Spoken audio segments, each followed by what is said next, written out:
Global diabetic centre నూతన branch ఇప్పుడు సూళ్లూరుపేటలో. BP, thyroid, sugar వల్ల కలుగు పుండ్లకు అత్యాధునిక పరికరాలతో ట్రీట్మెంట్. అత్యాధునిక పరికరాలతో ల్యాబ్ సౌకర్యం కలదు. అందుబాటు ధరతో ఫార్మసీ సౌకర్యం కలదు. అడ్రస్ హనుమాన్ వీధి, పాత doctor Dayakar hospital, RTC bus stand దగ్గర, సూళ్లూరుపేట. వెల్కమ్ టు సాస్ టీవీ. నేను మీ ఆబిద్ హుసేన్. వైసీపీ అధినేత వైఎస్ జగన్మోహన్ రెడ్డి ప్రజాస్వామ్యాన్ని పరిరక్షించండి ఏపీలో అంటూ ఢిల్లీలో ధర్నా చేయడం జరిగింది. ఆయన చేసినటువంటి ధర్నాకు కొంతమంది ఎంపీలు మద్దతు తెలియజేయడం జరిగింది. ప్రధానంగా తీసుకుంటే అరాచకాలని అడ్డుకుందాం, ప్రజాస్వామ్యాన్ని పరిరక్షిద్దామని చెప్పి ఆయన ధర్నా చేయడం జరిగింది. అదేవిధంగా ఏపీలో రెడ్ బుక్ రాజ్యాంగం అమలవుతోంది అని కూడా చెప్పడం జరిగింది.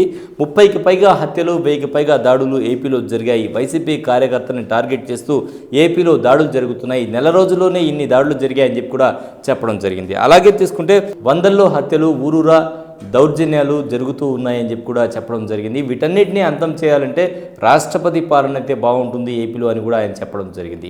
మరి ఆయన అక్కడ దమనకాండకు సంబంధించి ఒక ఫోటో ఎగ్జిబిషన్ కూడా పెట్టడం జరిగింది.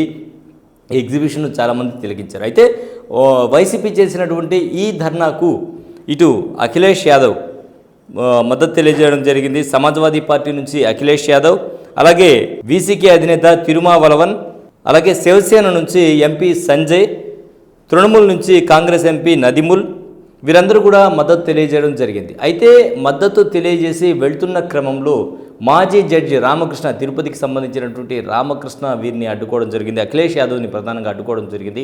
అక్కడ ఆయనకు చెప్పడం జరిగింది ఏపీలో అటువంటి పరిస్థితి లేదు, గతంలో వైసీపీ సమయంలోనే ఒక మాజీ జడ్జి అయినటువంటి తనపై దాడులు జరిగాయి, మీరు ఒరిజినల్ న్యూస్ చూసుకొని రండి, ఇలాంటి ఫేక్ న్యూస్కి స్పందించవద్దు అని కూడా తెలియజేయడం జరిగింది.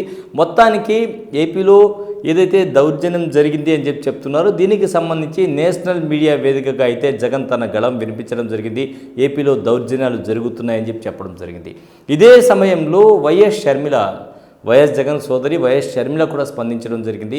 ఆమె వరద ప్రభావిత ప్రాంతాల్లో పర్యటిస్తూ చెప్పడం జరిగింది. వరద ప్రభావిత ప్రాంతాలు ఏవైతే ఉన్నాయో అక్కడ నీళ్లు వచ్చేసి రైతులంతా ఇబ్బందులు పడుతూ ఉంటే ఇటువంటి పరిస్థితుల్లో గతంలో ఎప్పుడూ లేని విధంగా అక్కడికి వెళ్ళి అంటే రాష్ట్రపతి పాలన డిమాండ్ చేయడం, ఢిల్లీలో ధర్నా చేయడం ఏంటి అని చెప్పి కూడా ప్రశ్నించడం జరిగింది. ప్రతిపక్ష పాత్ర పోషించాల్సినటువంటి వైసీపీ అధినేత ఢిల్లీ వెళ్ళి తిరగడం ఏంటి, ఇక్కడ రైతులకు అండగా నిలబడాలి, రైతులకు అండగా నిలబడితే బాగుంటుందని చెప్పి కూడా తన అభిప్రాయాన్ని అయితే వ్యక్తం చేయడం జరిగింది. మొత్తానికి ఏది ఏమైనా కూడా ఢిల్లీలో వైఎస్ జగన్మోహన్ రెడ్డి ప్రజాస్వామ్య పరిరక్షణ అంటూ ఏదైతే ధర్నా చేశారో ఈ ధర్నాతో ఏం జరుగుతుంది భవిష్యత్తులో, మరి దీనికి మిగతా పార్టీలు ఏ విధంగా స్పందిస్తాయని అయితే వేచి చూడాల్సిన పరిస్థితి. ఇది ఇవాల్టి స్పెషల్ స్టోరీ. మరో స్పెషల్ స్టోరీలో మళ్ళీ కలుద్దాం. అంతవరకు సెలవు, నమస్కారం.